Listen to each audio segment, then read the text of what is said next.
Hello all you lovely cosmonauts, as always I am Cosmic, and today it's time for us to have a sit down, gather round children, gather round, and let's talk a little bit about Mass Effect Andromeda and my thoughts on it. Now I'll tell you why I'm doing this video, because one, I am a big Mass Effect fan, two, I am also a big Mass Effect critic, and after what Bioware pulled on Mass Effect 3, I am slightly optimistic, slightly terrified of what Mass Effect Andromeda has in store. So let's talk a little bit about what we know so far about Andromeda. Now, Andromeda is set to drop in spring 2017. Now, that isn't a lot of time considering what little we've been shown of the game thus far, which does give me reason to pause somewhat. That being said, BioWare traditionally have a, decent record of putting out fairly good games. Even the mediocre ones are fairly good in retrospect compared to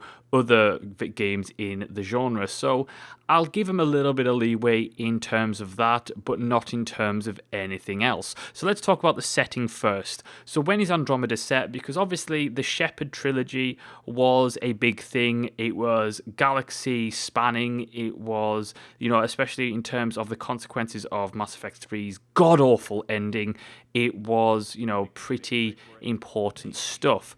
Now, Andromeda starts in the year 2185, which is the year that Mass Effect 2 ends. So that's right after the suicide mission against the Collectors and right before the Reapers invade the Milky Way.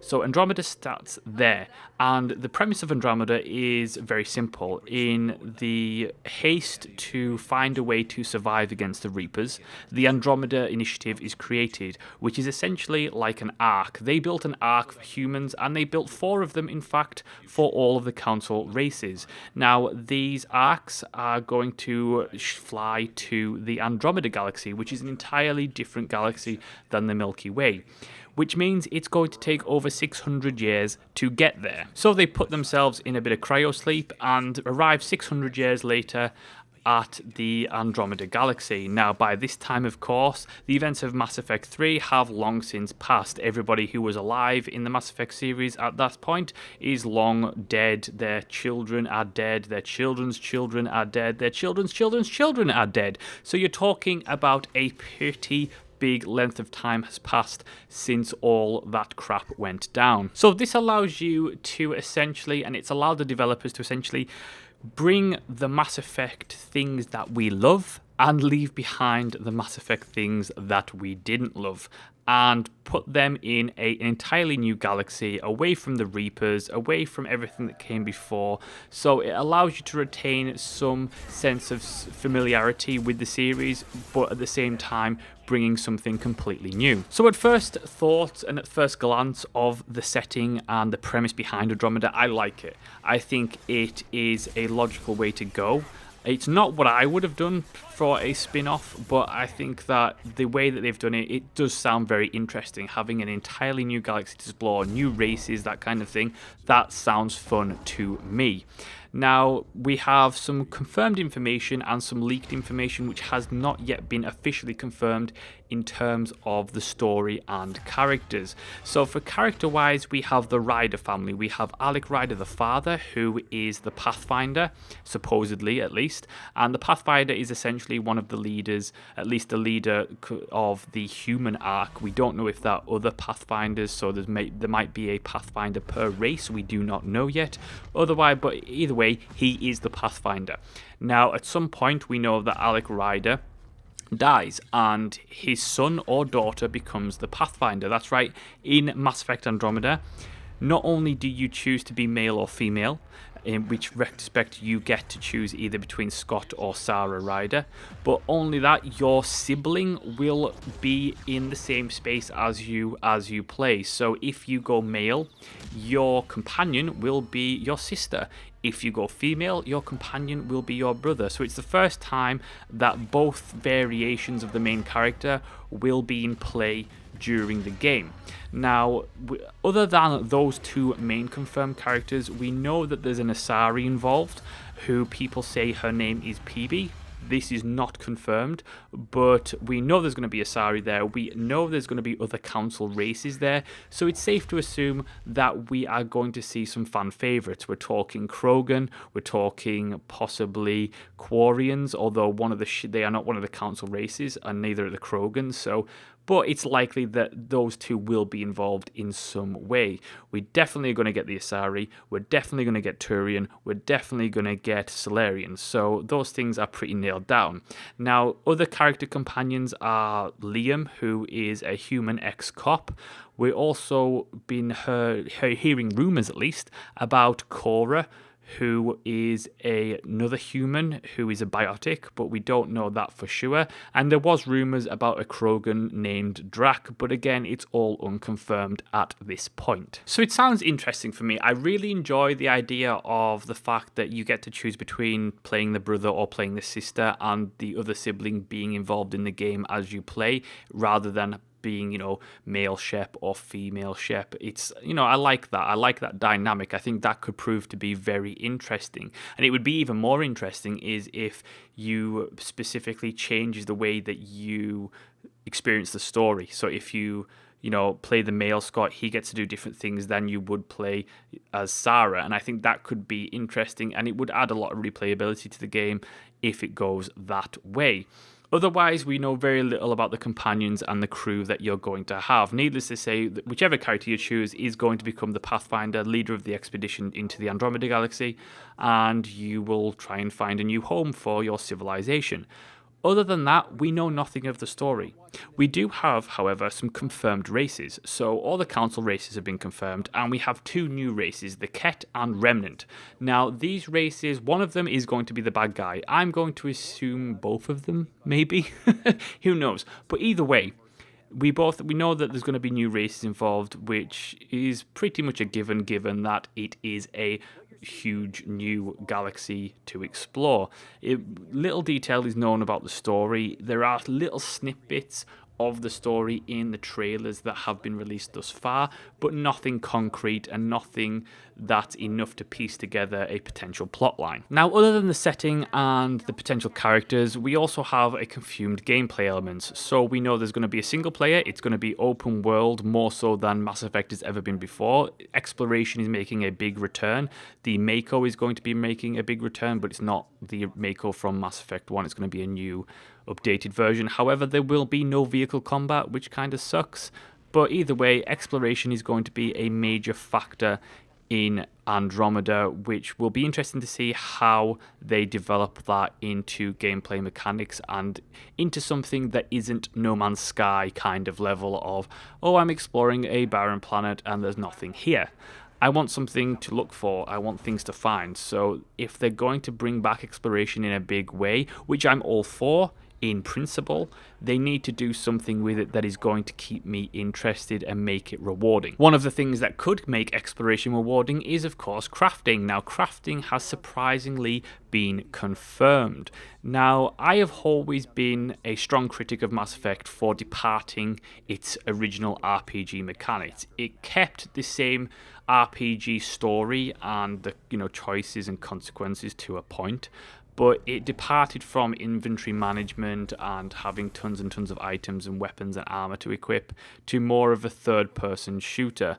And I've always criticized that departure because, don't get me wrong, I really enjoyed the gameplay of Mass Effect 2 and Mass Effect 3, but the problem was it never felt like an RPG after that. It always felt like a story-driven third-person shooter. This time, crafting has been confirmed by one of the producers, so players will be able to discover blueprints to alien technologies, allowing them to craft new weapons. But they also said that players who aren't interested in gathering materials and crafting will have other means to get their hands on new technologies. I hope that it extends further than what they've said, because they've definitely said you can craft new weapons, but I'm hoping that includes armors. I'm hoping that includes different kinds of things that I can do in the world, because if you're going to make this an open world game, you need to give me things to do. I have to be entertained. I have to be interested in the world. I have to have some progression. I have to have meaning for my mindless exploration. And crafting is a really good way to do that if you do it properly. Now, one of the exciting things about the new game is the fact that they are departing from the old class system. Now, because Shepard started off as a war hero, or, at least a battle-hardened veteran, Ryder does not. Ryder's basically a farmer. Ryder, he or she, was a farmer. They're a colonist. They don't know nothing about any guns or warfare, which is good for me because I like rags to riches kind of things. And this time, so they're removing the old class system and they're putting in a more slightly different Inquisition style class system in terms of there is no classes. What you have is skill trees, and these skill trees can be you can put points into these skill trees and you can essentially progress your character how you see fit. Okay, so we have crafting and we have a new progression system, so it's so far sounding, at least, so good. Now, what we also know is that we will be able to have destructible cover in the game, so that'll be much more important. A new cover system will be put in place, so you'll have to adapt to your modified environment as it destructs around you. That sounds interesting. Multiplayer will also be making a return. They're talking about a horde system, a horde mode, very similar to what you had in Dragon Age Inquisition. And they're also talking about deployed strike team mode, which looks similar to how Dragon Age Inquisition's war table worked, where you had real-time missions and they could send people out collecting resources. However, what the producers have said is that while multiplayer will be in the game, it will have much less of an effect on the outcome of the single-player campaign comparatively to that in something like Mass Effect 3. Now, a multiplayer beta is due sometime before the game launches, so it'll be interesting to see what that turns out like. Myself, I'm not big into BioWare's multiplayers. I've never been a giant fan nor a big player. I understand why some people like them. I think they are a way to easily put microtransactions into the game myself, and I think it is just a revenue stream for them. I don't think they particularly add anything into what I would consider is a core game function of those games, because ultimately BioWare create RPGs, or seminally RPGs in this form of Mass Effect and Dragon Age, and I don't think multiplayer adds anything to those core experiences that's worthwhile. Now, it's also important to note that the ending to your Mass Effect 3 game will not affect anything pretty much in Andromeda, because it is a separate galaxy, and the developers have been quoted in talking about how they will have a completely different ending to what they have done before with the series. They are quoted, direct quote, is that they want to leave the ending and what we're doing with it as a surprise. This is a different type of story, so it will be something different than the trilogy. We can't wait to hear what the fans think. Now, on one hand of me, I'm like, oh yeah, it won't be like the last one, but that's a pretty damn low bar. I've got to be honest there.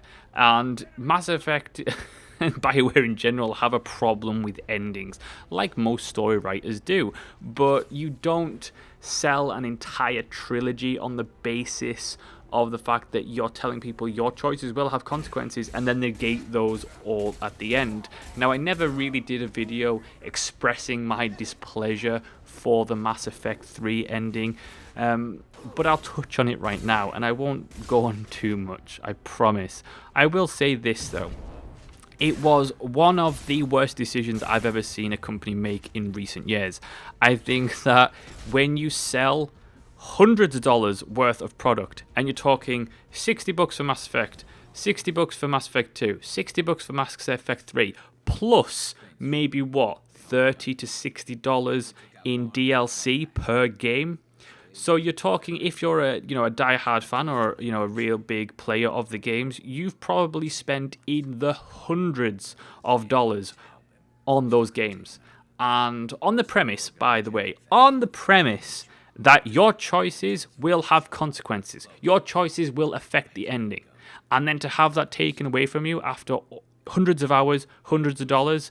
No, I don't think so. There's no way that is ever going to be okay. And what annoyed me more was it Casey Hudson, who was the creative lead at the time? He said, well, the ending to Mass Effect 3 was a creative decision by the team. Which, on one hand, I could have respected if Mass Effect's story was at all original. Which, by the way, it is not. There are elements of the story that are original, but I've got to be honest, Casey, I'm going to tell you right now, son. Your main plot line of a advanced artificial race hiding and then culling civilizations when they reach a certain point is not new.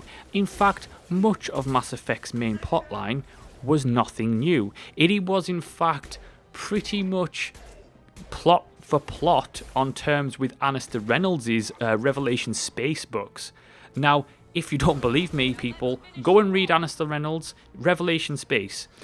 That was out way before Mass Effect, and the parallels are uncanny. You're talking about some people, even on the internet, when they found out, some people were even calling plagiarism. I don't think it is plagiarism because, as we know, very little is actually original in stories, movies, video games, and it's all, especially with sci-fi and fantasy, you're talking, there's parallels and weaving in and out of all kinds of stories, and people pick up things from different places, but you're talking a serious parallel there. So for you to say that it was a creative decision is utter bullshit, because you could have done anything that you wanted, particularly on the fact that your ending was very similar to the ending in Alistair Reynolds' book.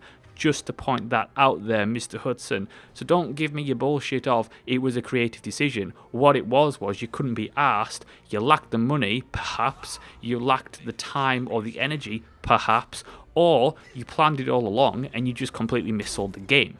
Either way, you're talking shit. But that's enough about that. You'd think that over time my anger about the ending of that game would have quelled somewhat. It really has not. It really has not. I still will never return to those games, and those are the type of games I love to replay over and over to, take different characters through, and I just cannot do it with the Mass Effect series. I cannot bring myself to play that bloody game again, ever again. I will go and play Dragon Age Origins over and over again, no problem, but I just cannot bring myself to play that game for fear that I will throw something through my monitor. Overall, in terms of going back to Mass Effect Andromeda, I'm cautiously optimistic.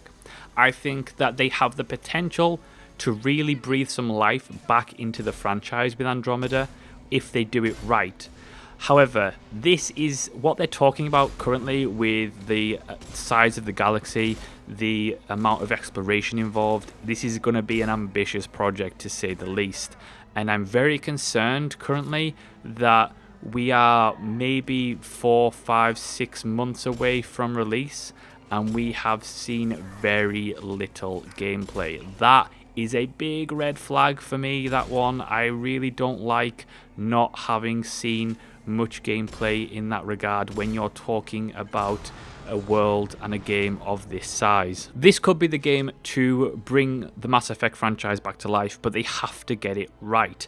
And there's so many ways that you could get it right, but you have to do it. And I think if this game doesn't succeed, then you might as well just throw that bloody great IP down the drain, because it is a great IP. It has fantastic characters. It has fantastic worlds, alien races. The Krogan, the Quarians, they are just fantastic races, and I really want to see them over and over.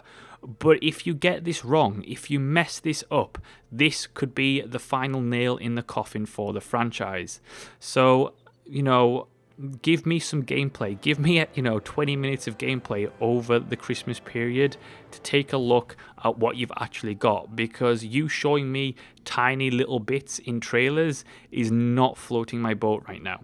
So that's my thoughts on Mass Effect Andromeda. Thank you so much for watching and listening. I know it's been a long one. Let me know what your thoughts are on the game in the comments section below.